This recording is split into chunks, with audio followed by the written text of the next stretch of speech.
matetika mihitsy manomboka manao zavatra tsara sika ka rehefa tsy mahazo evaliny tadavintsika dia miova dia manova famindra dia manao zavatra hafa indray dia inona moa zavatra tadaviny olo amin'ny kristianina mihoatra n'izany hoe filaminana izany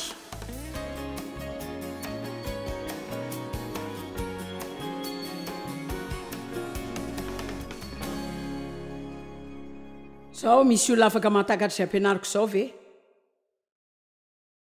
akaritsika eo zany mba ahitana hoe atraizany akingatsy anareo ny vokatry ny fanahy iray amin'ireo zava-dehibe indrindra izay ilayntsika hitomboana sy ilana famatorana amin'ny fiainantsika matetika mihitsy tsika mieritreritra ny fanomezam-pahasoavana fa tsy mba mieritreritra loatra ny vokatry ny fanahy ankehitriny Andriamanitra afaka manome fanomezam-pahasoavana fa raha tsy miasa mivelatra ny vokatry ny fanahy ianao zany fanomezana izany dia mety ho lasa olana sy fahasimbana eo amin'ny fiainanao satria manana fahafahana lehibe ianao fa tsy fahafaham-baraka ary na oela na aingana dia mety ampianjera anao zany ary mampahery anao hianatra ny vokatry ny fanahy izay tena zava-dehibe fa maninona ny manandreto izao ny amin'ny zavatra iray dia ataovy eo akaikinao fotsiny izany amin'ny andro tsy fiasana fa tiako mariana ary za mino fa ny vokatry ny fanahy dia avy amin'ny fitiavana zany rehetra zany dia miainga fitiavana tsy ho tsara somendrika eo anatrany olona mihitsy ianao raha tsy manana fitiavana za mino fa manomboka amin'ny fitiavana zany rehetra zany zany hoe raha mieritreritra dia ny vokatry ny fanahy dia ny fitiavana ary ny vokatra sisa rehetra dia fitiavana avokoa fa zany rehetra zany dia miankina amin'ny fifehezan-tena ihany tsy hoe atao ahoana ny fehezana ny olo-kafa zany dia fifehezan-tena ho tianao koa ny tenanao rehefa mianatra fehtena ianao za efa zatra amin'ny hoe kristiana mamaka tsara ambony ambany ambony ambany ambony ambany dia tsy voafehako ny toetrako tsy voafehako ny vavako tsy voafehako ny saiko ary dia nahantra tena nahantra amin'ty arivo ty dia tehiresaka anao amin'ny fahatokiana ny amin'ny vokatry ny fahatokiana ny olona sasany mihefitra fa ny vokatry ny fanahy dia finoany fa tsy zany fahatokiana zany Andriamanitra dia matoky tsy faly ve ianao raha matoky Andriamanitra filaminareo ny tena faly fa Andriamanitra dia matoky zao hainao hoe nahoana ianao dia manana ny mahasom-bolony zavatra rehetra satria Andriamanitra ao anatinao rehefa mandray ny Kristy izay mahasom-bolon'Andriamanitra ihany koa ianao dia mandray mahasom-bolony zavatra rehetra ao amin'ny fanahinao izay an'Andriamanitra ary izy miandry anao amo sy ho matotra ary indrindra ho lasa toa azy koa tsy hitovy tanteraka amin'Andriamanitra arak'izay momba azy anefisika fa izy tahaka ny zanany tiany sika hiezaka mafy mba hitovy aminy tsy misy fanomezana tena mahafaly ohatrany hoe miasa tahaka ny ray sy ny zanaka ary mila mahatoky tahaka n'Andriamanitra mahatoky sika ary mahatoky ny tena heviny dia hoe ianao mianatra hoe ahoana ny anaovana ny tsara ataonao amin'ny fotoana rehetra zany tsy hoe ataonao tapakandro fotsiny misy ten'Andriamanitra mahafinaritra ao amin'ny Timoty 2:7 ary tiako anomboka eo sika raha eo misaotra anao zay amin'ty teny ity ary mangataka izay mba hampahery anay ho mahatoky raha tsy mahatoky sika ary tsy marina eo anatrehany dia mahatoky foana izy mahatoky amin'ny teniny ary marina amin'ny toetrany tiako ty-apahanyity tsy afaka mandaa ny tenany izy fa Andriamanitra izy mahatoky izy fitiavana izy ary na dia tsy mahatoky azy sika dia mijanona ho mahatoky foana Andriamanitra zao tiako zany satria zany manambara fa tsy mbola miova mihitsy Andriamanitra tsy maninona izay ataontsika fa izy dia mbola izy foana ary tiako amafisiny zany amin'ty arivo ty fa tsy tokony avelantsika hanovantsika zany ny olo-kafa izay tsy ataony no hanovantsika tokony hanapa-kevitra foana sika fa andeha amin'ny vokatry ny fanahy fa tsy hoe rehefa mahazo valiny tsara na zavatra tsara avy amin'ny olona foana ihany fa tokony izay tian'Andriamanitra ataontsika no ataontsika amin'ny fotoana rehetra ary tsy mieritreritra ny valiny izay ho azontsika zany ohatra hoe tokony ity olona izay tsy tianao efa ela be tany ianao mialohany azonao valy marina tokony miaritra sy maharitra amin'ny zavatra izay ataon'olona taloha taminao ianao mialohany ahitanao ny fiovana eo aminy izay tianao iseho fa Andriamanitra tsy mitaky anao hanova olona fa ny zavatra takiny dia mahinao anao ary tsy tonga ny valim-pity atsika satria miovy ireo tonga izany satria tsy miovy ireo matetika mihitsy manomboka manao zavatra tsara sika ary tsy mahazo valiny tsara akory dia miovy sika dia manova famindra dia manao zavatra hafa indray matetika mihitsy dia inona moa ny zavatra tadavin'ny olona amin'ny kristiana mihoatra noho izany hoe filaminana izany tsy fiovana ara-toetra ihany fa filaminana tsy mifototra amin'ny tsy manao ny marina izay mifototra amin'ny valim-pity izay ho azontsika isika ary no avy tokoa ny valim-pity fa tsy fantatsika hoe roviana ny baiboly dia miteny fa rehefa tsy reraka amin'ny fanaovan-tsoa ianao dia hijinjy izany amin'ny fotoana sy amin'ny andro voatondro fa ninona izany ary tsy misy olona mahalala izany afa-tsy Andriamanitra taona maro lasa izay tamin'izaho mbola tanora natsoina tamin'ny asan'Andriamanitra mbola tena tanora fa zany indrindra natsoina ho an'ny asan'Andriamanitra nanana nofinofy teo amin'ny fiainako filaminareo nanana nofinofy teo amin'ny fiainana ary aoka sika ahitsy tsara fa tsy ny zavatra hoe mampatahotra be tamin'izany tahakreny hoe nahazo nofinao teo ianao dia hitanao tsy tonga dia azonao vetivety ny valin'izay tadavinao impiry ianao nanana nofinofy fa tsy ho azonao vetivety ny valin'izay tianao azo filaminareo nefa nino efa fotoana ela efa fotoana ela eny ary izao ny baiboly dia milaza fa Andriamanitra tsy ela fiasa fa afaka miteny aminao koa fa izy koa nefa tsy mainka hanaovinanoviana tsy tazo izany mihitsy izy ary tsy aloko matetika ary noho izany dia tazoniko foana ny ten'Andriamanitra izay nomeny olona mampahery aza reraka amin'ny fanaovan-tsoa fa amin'ny fotoana dia hijinjy ianao raha tsy reraka fantatrao ve ny fotoana kely voalohany izay natsapako fa tsara dia nondraisiko fampaherezana ho azy zany ary no heveriko dia rao ny tompo herinandro manaraka andro manaraka volana manaraka ary nanomboka nakamo azy zany satria nytoy amin'ny fiainona izany foana indray alina nipetraka anao asa tao am-piangonana dia nisy olona teo amin'ny 80 na 70 tao ary nisy lehilahy nitory tamin'io alina io fa nanana ny fanomezam-pahasoavana amin'ny faminaniana dia tena diso fanantenana be asa sady tena reraka sy trotraky ny fiandrasana ary nytena izy hoe nareo vehivavy tanora rehetra eo na mipetraka manaraka ny tenareo na milahatra amin'ny manaraka andre tompo dia miteny aminao dia nieritreritra hoe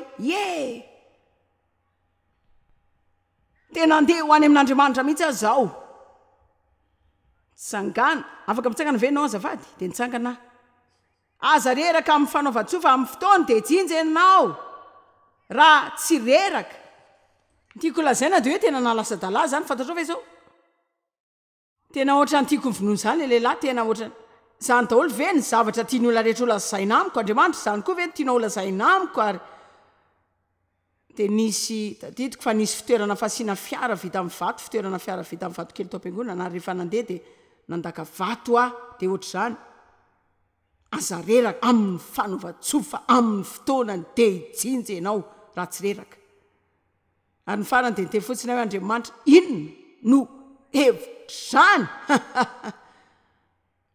ary nareny tompo ny teny moramora hoe tohizo ihany tohizo ihany ary fantatrao na dia tsy mahazo ny valiny izay nitadavina azy ianao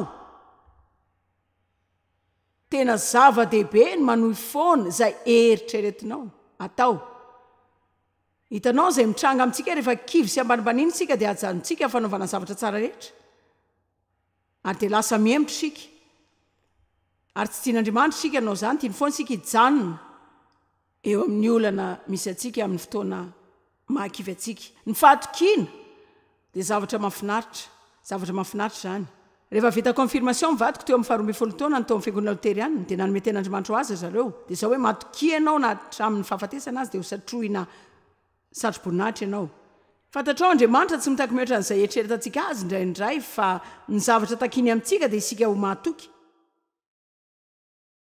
ary ny hevitry ny hoe mahatoky dia ianao mitondra tena tsara ary mino ianao fa Andriamanitra tianao ary zay fantatrao fa tokony atao dia izay no ataonao baiboly dia milaza fa rehefa fantatrao no tokony atao kanefa tsy ataonao dia fahotany zany ary za afaka miteny fa Dave dia lehilahy mahatoky nivady nandritra ny 5 taona izay ary natoky tamiko foana izy Dave tsy mbola nampiraha fiaha tamin'ny olo-kafa mihitsy mahatoky foana izy izy dia lehilahy miasa mafy teo amin'ny fiainany, mahatoky amin'ny filaminana izy ary mahatoky amin'ny ohatra izay ataony. Izy dia anisan'ny olona tena milamina, lehilahy mahatoky. Izay ny fantatro aminy ary hitanao David dia tena mahatoky satria tsy mba mijery vehivavy hafa mihitsy izy. Ny tiako lazaina lazaiko tamy matetika hoe zany ve tsy tsara tokoa ny azy zany ohatrany hoe tahaka ny hoe za tsy mijery vehivavy hafa zany afa-tsy anao ihany.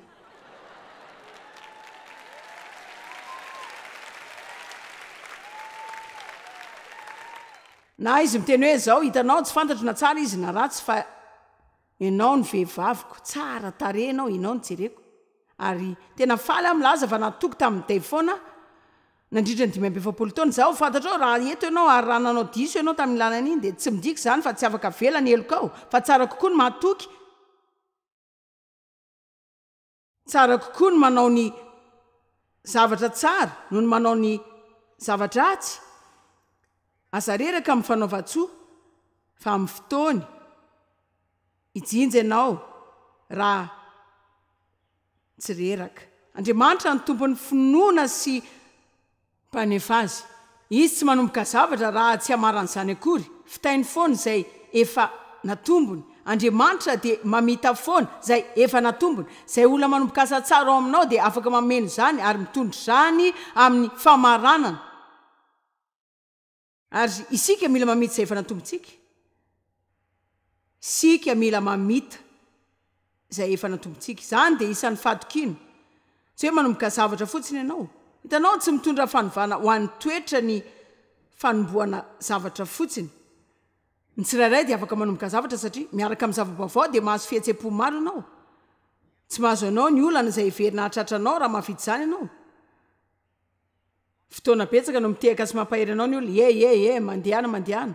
Fa rehefa lasa daholo ireo dia tsy misy olona mijanona eo fa ianao sy ny asa mafinao sisa ary matetika fitsarana sy fanakianana eo ary ny olona dia meme ary manarapa ianao.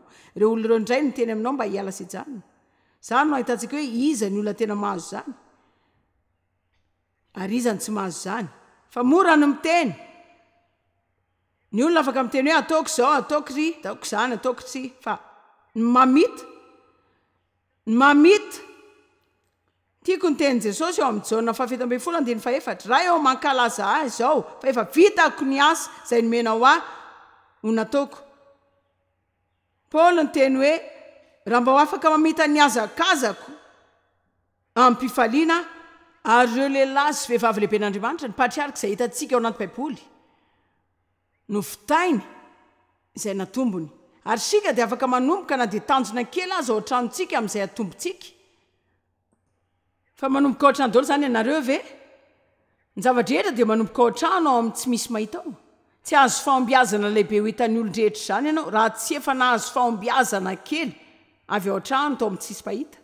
Tsy havita zavatra lehibe eo mason'olona mihitsy sika raha tsy efa nanao zavatra lehibe aloha ary na dia tao zavatra kely azy zany dia lehibe foana eo an-dratran'Andriamanitra rehefa tsy misy mahita afa-tsy Andriamanitra. Ny Baiboly dia milaza fa Mosesy dia nahatoky teo am-pianakavin'Andriamanitra. Lehilahy nahatoky izy ny lehilahy malemy fanahy teto ambonin'ny tany tamin'Andriamanitra ny antso azy. Manetry tena, malemy fanahy, mahatoky indrindra, nanan'izany vozany asa ho azy izy. Fa mafantatrao ve taiza nazo izany? Tsy tonga dia mpitarika lehiben'ny Israely izy fa tany amin'ny toerana izay tsy hitan'ny olona nandritry ny 4 taona. Dia tsy nahininina momba Mosesy ianao nandritry ny 4 taona. Na fenin'Andriamanitra izy nandritry ny 4 taona.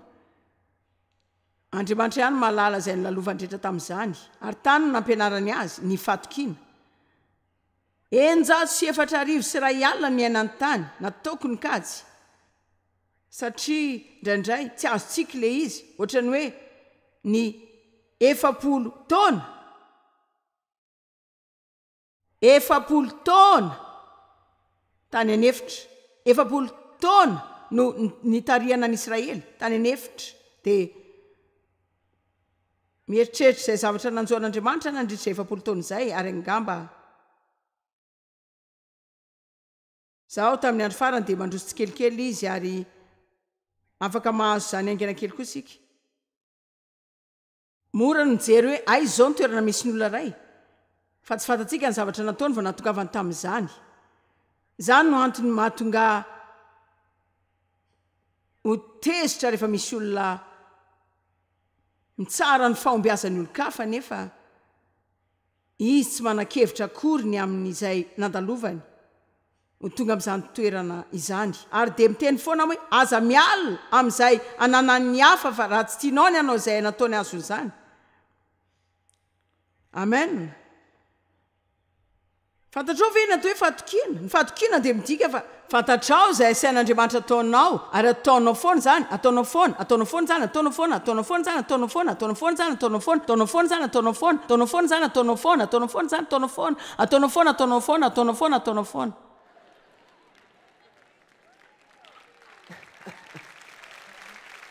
Angamba raha nitsangana teto nandritra ny 5-7 minitra anteny hoe atao foana, atao foana, dia atao foana, atao foana, atao foana, dia ho azontsika zany. Farafa-kely rehefa niteny ny olona hoe rapitso, ina ny torin'ny Joyce Meyer ariva.